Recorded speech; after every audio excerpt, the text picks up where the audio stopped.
సేవకి వెళ్ళేటప్పుడు మళ్ళీ ఈయన వస్తాడు, నేను వస్తా సేవకని.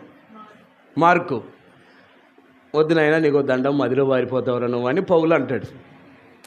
బర్నబాకి మేనల్లుడు ఈ అబ్బాయి. ఎట్టొద్దంటావు నువ్వట?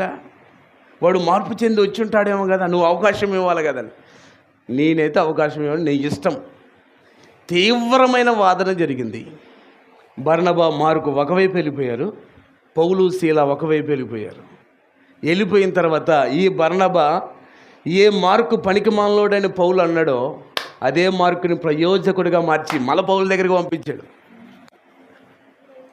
ఏ పౌలు అయితే పనికిమాలినోడు అన్నాడో అదే పౌలు ఈ మార్కు ద్వారా మీరు ఆజ్ఞలు పొందితిరి, ఈ మార్కు అందరికీ ప్రయోజనకరమైన వాడు, ఈ మార్కు నా జత పనివాడు అని చెప్పుకునే స్థాయిలోకి బర్నబా పెంచాడండి. ఒక విశ్వాసిని పక్కన తయారు చేస్తే అలా తయారు చేయాలి.